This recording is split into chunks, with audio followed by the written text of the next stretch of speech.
আসসালামু আলাইকুম বন্ধুরা, মাসুবা কিচেন উইথ ভিলেজপুর তরফ থেকে সবাইকে সালাম জানাচ্ছি। তোমরা কেমন আছো বন্ধুরা? আশা করি ভালোই আছো, আমিও ভালো আছি। আজকে মাছের রেসিপি নিয়ে আসলাম তোমাদের সামনে। একদম সহজ ঝটপট করে বানিয়ে নিয়েছি সিম্পলভাবে। প্লিজ তোমরা সবাই সম্পূর্ণ ভিডিওটা দেখো, কেউ স্কিপ করো না। আশা করি সবার কাছে এই ভিডিওটা ভালো লাগবে বন্ধুরা। এই দেখো আমি কিভাবে রান্না করলাম। আর যারা আমার চ্যানেলে নতুন আছো বন্ধুরা, প্লিজ সাবস্ক্রাইব করে আমার সঙ্গে থাকো আর লাইক কমেন্ট করো।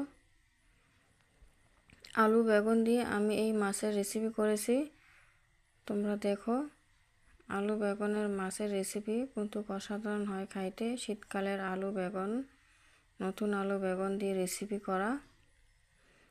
এই যে আলু আর বেগুনগুলো আমি একটু ভেজে নিচ্ছি তেলের মধ্যে, একটু হলুদ দিয়ে। এইভাবে যে কোনো সবজি ভেজে রান্না করলে একটু তখন কিন্তু অসাধারণ টেস্ট হয়। এই যে ভাজা করা আমার হয়ে গেছে, একটু আমি বেশি ভাজিনি, একটু ভেজে নিয়েছি। এই দেখো কীভাবে ভেজে নিয়েছি, বেশি কিন্তু ভাজি নাই। আমি এখন এগুলো তুলে নিচ্ছি।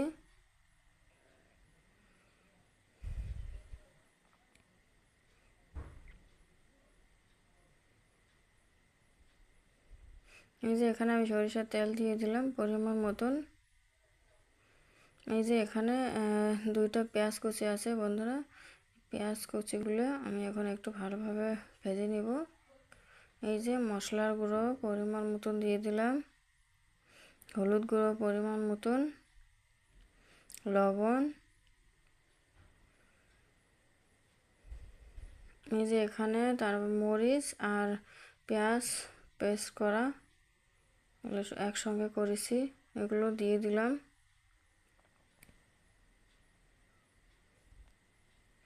এখন এগুলো ভালোভাবে একটু নেড়ে চেড়ে নেব আমি।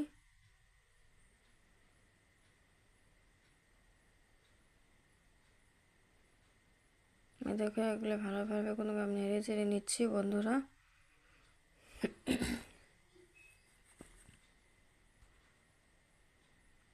এই যে আমি একটু ভালোভাবে কষিয়ে নিচ্ছি মশলাটা।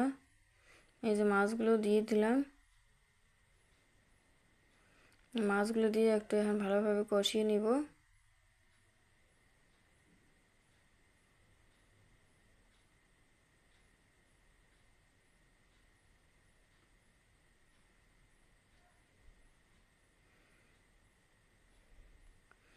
এই যে আমার কিছু পরিমাণ মাছ দিয়ে কষানো হয়ে গেছে।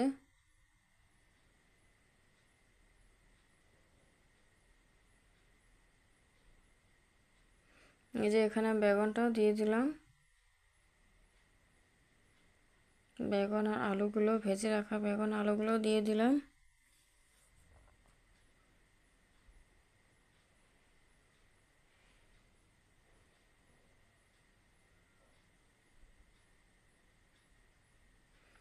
ঢাকনাটা দিয়ে ঢেকে দিলাম, একটু একটু কষে নিব।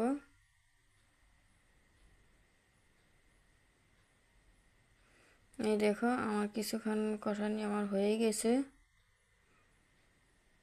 এখন আমি জলটা দিয়ে দিলাম, পরিমাণ মতন জল দিয়ে দিলাম। এখানে আমি জলটা কিছুক্ষণ রেখে নামিয়ে নিব।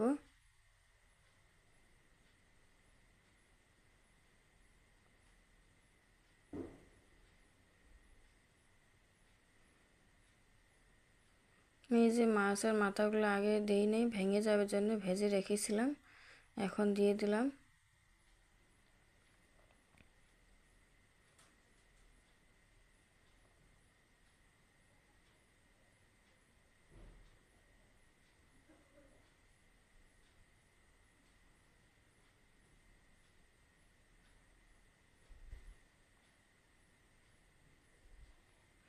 এই দেখো আমার রান্নাটা হয়ে গেছে সম্পূর্ণ পুরোপুরিভাবে। দেখো খুব সুন্দর হয়েছে। আমি বেশি ঝোলটাও রাখি নাই, একটু রেখেছি।